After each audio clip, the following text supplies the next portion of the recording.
Boa tarde, gostaria de cumprimentar todos os presentes. Havendo o número regimental, declaro aberta a 4ª reunião da Comissão Especial destinada a proferir parecer ao PL 2516 de 2015 do Senado Federal, que institui a Lei de Imigração e seus apensados. Encontra-se à disposição das senhoras deputadas e dos senhores deputados cópias da ata da 3ª reunião realizada no dia 14 de outubro. Há necessidade da leitura das referidas atas? Senhor presidente, eu solicito a dispensa da leitura. Obrigada, presidente da Comissão de Relações Exteriores, João Moraes, da qual tenho a honra de ser a vice-presidente. Não havendo discordância, fica dispensada a leitura da ata, a pedido da deputada João Moraes. Em discussão, não havendo quem queira discuti-la, em votação. Deputada João Moraes, agradecemos e estaremos presentes. Estamos aqui cuidando dessa comissão especial sob a sua supervisão. Vamos então à ordem do dia. Vamos dar início à audiência pública. Agradeço desde já a presença de todos e convido para tomar assento à mesa a irmã Rosita, diretora do Instituto de Migrações e Direitos Humanos. Seja bem-vinda, irmã Rosita.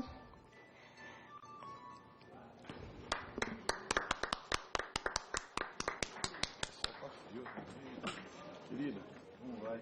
Muito obrigada. Vamos ver, não? Muito bom a presença da senhora aqui com a gente. Convido a fazer parte da mesa a senhora Lúcia Sestocas, não sei se falei certo, representante do Instituto Terra, Trabalho e Cidadania, ITTC.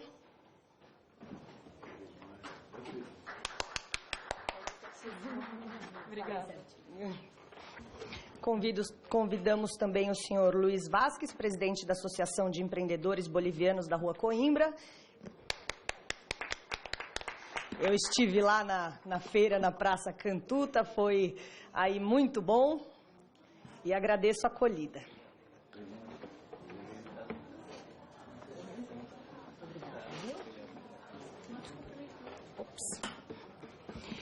Convidamos também o senhor Paulo Amâncio, coordenador do Centro de Referência e Acolhida para os Imigrantes.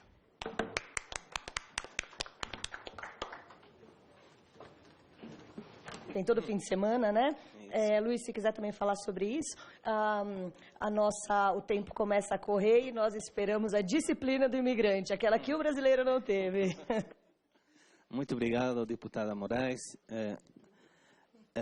Deputada Bruna Forlan, desculpe. Muito obrigado à mesa, saudação aos colegas da mesa. Eu agradeço por ter trazido um imigrante para falar aqui sobre essa nova lei. Até eu dei um título à minha apresentação, falei a nova lei segundo a perspectiva de um imigrante, né? Na verdade, nós temos o que nós vivimos na vida como imigrante é um pouco diferente do que o espírito da lei. A primeira reflexão que eu gostaria de fazer, desculpe, eu sou presidente da Associação de Empreendedores Bolivianos da Rua Coimbra e também sou conselheiro participativo na subprefeitura da Moca. A Prefeitura de São Paulo tem sido pioneiro na participação dos imigrantes nos conselhos participativos. Graças a um decreto do prefeito Haddad, os imigrantes podemos participar como conselheiros e fomos eleitos ao redor de 20 imigrantes, representando os imigrantes nas diversas subprefeituras da cidade de São Paulo. Eu represento os imigrantes na subprefeitura da Moca, numa eleição que foi feita no ano passado. A primeira reflexão que eu gostaria de fazer a vocês é em relação ao esquecimento da construção deste país pelos imigrantes. Às vezes, quando vocês, os povos em geral, se referem aos imigrantes, parece que se referem a pessoas estranhas, né? E quero lembrar a vocês que este país foi construído pelos migrantes. Seus avós, seus bisavós, seus pais, não sei, construíram este país. E por algum motivo, os filhos esqueceram que este país foi construído por imigrantes. E essa é a primeira reflexão que quero fazer, porque eu estava pesquisando um pouco na história do Brasil, que este país foi construído por portugueses, claro, isso todo mundo já sabido, por alemães, por ucranianos, por turcos, por japoneses, por italianos. E na última onda migratória foram foram construindo os coreanos, os chineses, africanos, haitianos, cidadãos do Oriente Médio, os bolivianos que estamos nesta última onda migratória, em geral os sul-americanos. Então, este país foi construído por imigrantes. Mas eu me preocupo porque eu tenho um filho brasileiro. Eu gostaria que esse meu filho não esqueça que também seu pai foi imigrante e as dificuldades que passou aqui como imigrante no Brasil. E tento pensar em que momento os pais deixaram de comunicar as dificuldades que passaram quando chegaram a este país, né?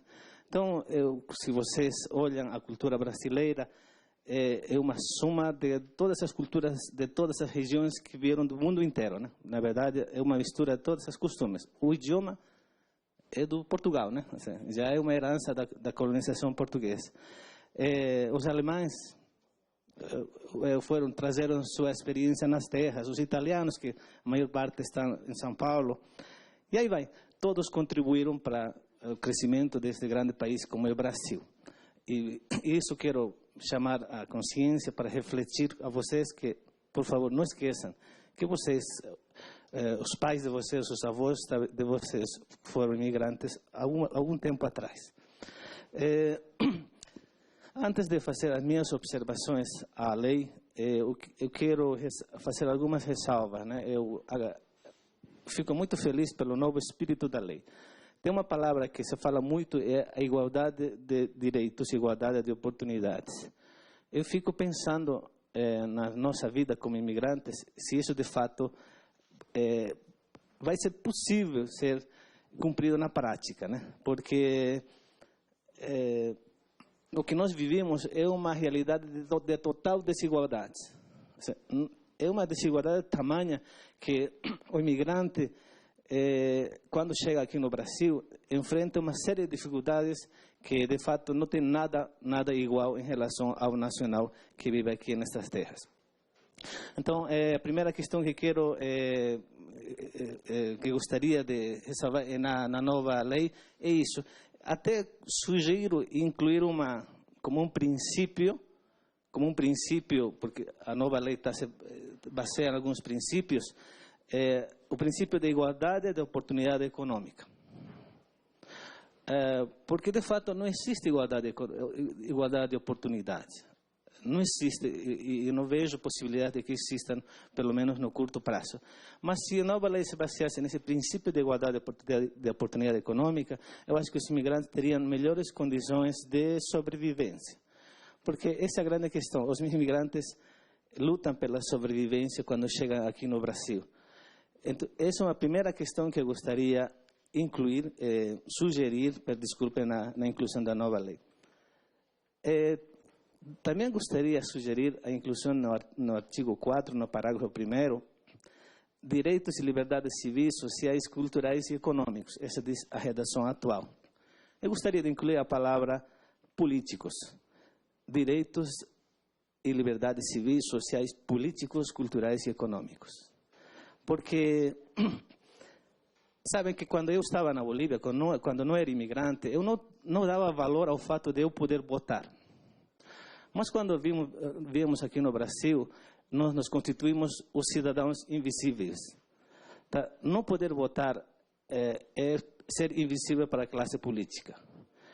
E vocês sabem que neste país o voto é a mercadoria mais valiosa que existe, né?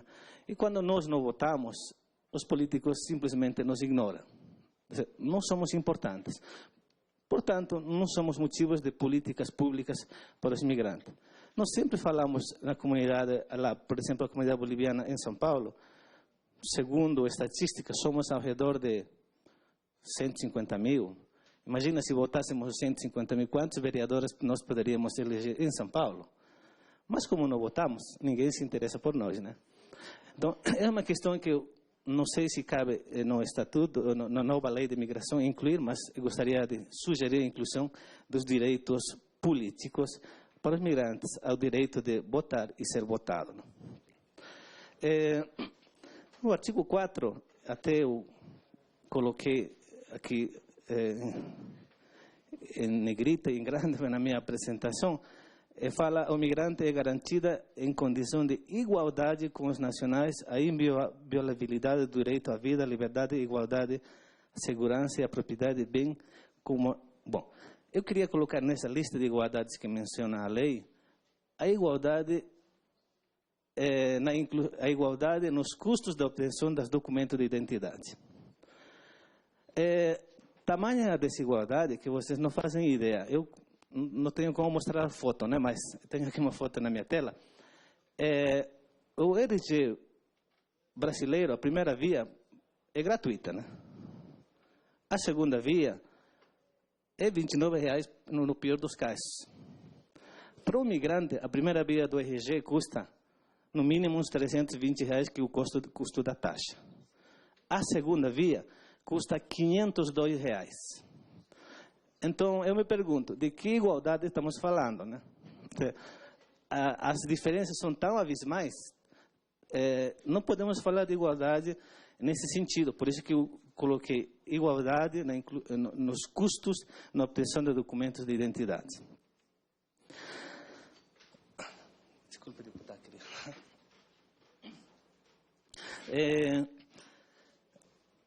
O artigo 27 da nova lei diz que poderão ser cobradas taxas pela autorização de residência. É muito ambíguo, poderão ser cobradas taxas. Isso dá margem a poder cobrar qualquer valor, né? Se a Polícia Federal ou o Ministério da Justiça continuar cobrando esses valores, a nova lei não estabelece limites.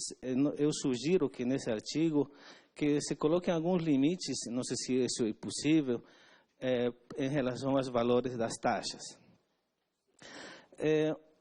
Outros artigos que queria questionar e mencionar é o artigo 26, diz: os prazos e o procedimento de autorização da residência de que trata o artigo 25 serão dispostos em regulamento.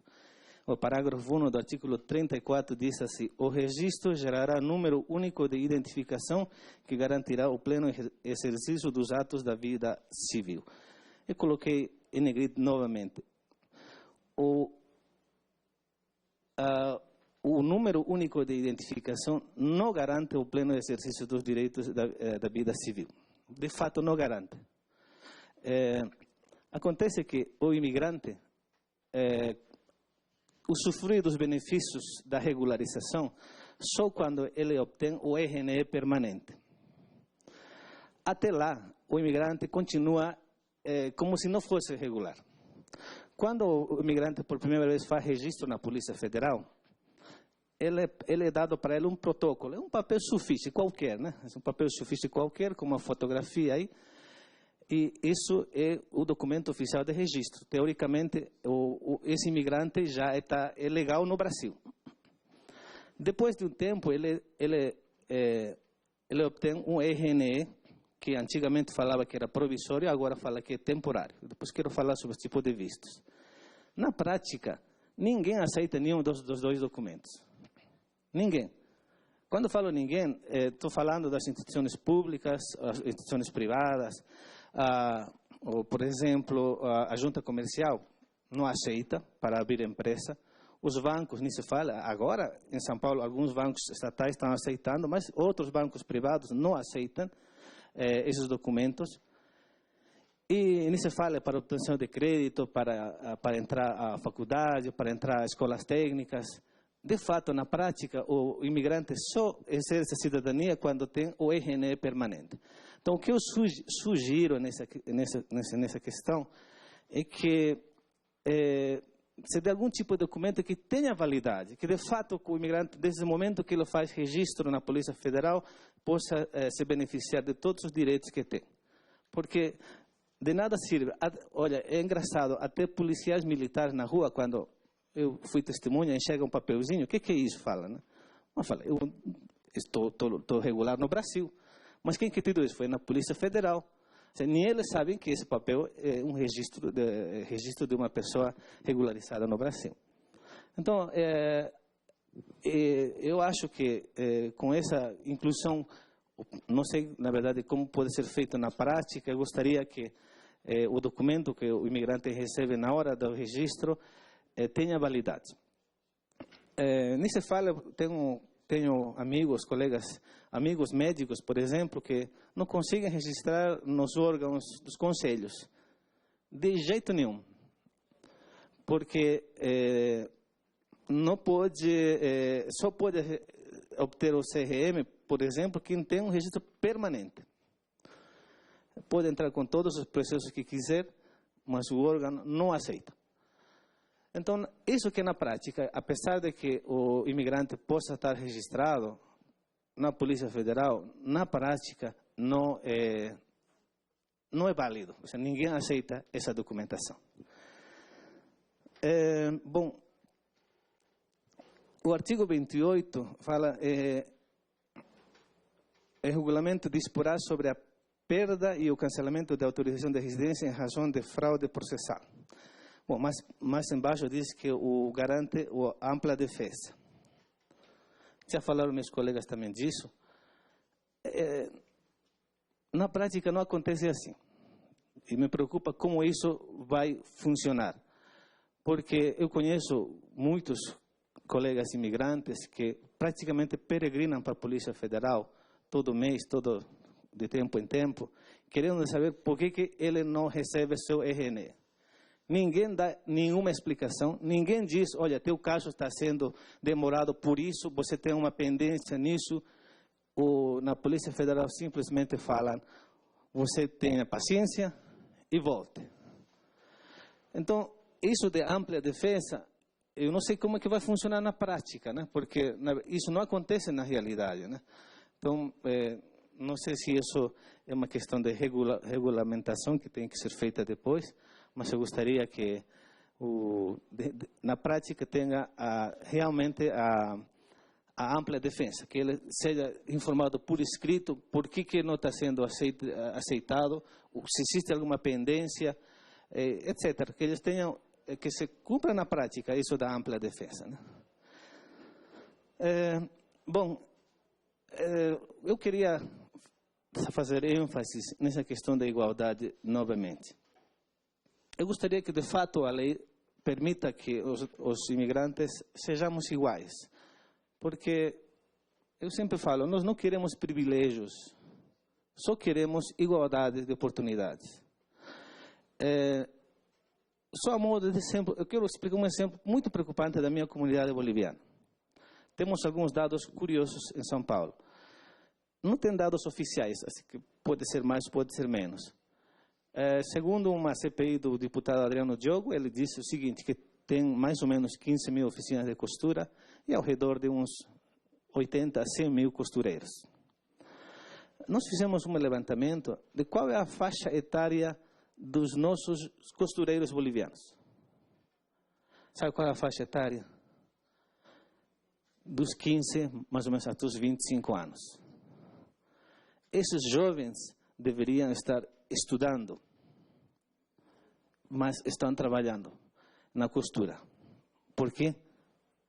Por falta de oportunidades, por falta de igualdade, por falta de oportunidades, basicamente. Então, eu me preocupo, que futuro espera esses jovens que estão nessa fase de estar trabalhando na costura? Que futuro espera o Brasil, se esses jovens não se formarem, não adquirirem uma profissão? O que futuro espera para a Bolívia, né? Ter jovens que deveriam estar estudando, mas estão trabalhando na área de costura. Todos estes dias, deputada, eu tenho tentado levantar na comunidade esse desejo de debater a questão da nova lei de imigração. Mas a resposta que eu sempre obtive é: o que ganho com isso, né? O que vai mudar na minha vida? Isso que me preocupa na prática. O que vai mudar na prática, né? Os imigrantes que chegam, especialmente os sul-americanos, agora vejo os sírios, os haitianos, andando pelas ruas de São Paulo, viraram ambulantes. É muito triste ver como essas pessoas estão querendo vender qualquer coisa na rua para sobreviver. Agora entendo a situação deles. Sabe, quando eu vou agora para a Bolívia, eu tenho chance de viajar para a Bolívia, eu mudei meu conceito dos imigrantes. Quando eu vou lá, encontro com algum imigrante, eu tento ajudar, porque eu sei a realidade que eles vivem, né? Por isso que eu acho que quem esteve fora do Brasil, quem foi imigrante e esteve fora do Brasil e retorna ao Brasil, eu acho que seu olhar ao imigrante é diferente, né? Então, simplesmente eu gostaria terminar já para esgotar meu tempo, que agradeço esta tentativa de mudar a lei de imigração para que os imigrantes possam ser considerados, como já disseram meus colegas, objetos de direito, né? Mas basicamente que se cumpra a palavra mais importante que eu ouvi na lei: igualdade de condições. Igualdade, nem um pouco mais, nem um pouco menos. Queremos ter as mesmas oportunidades para sobreviver. Obrigado.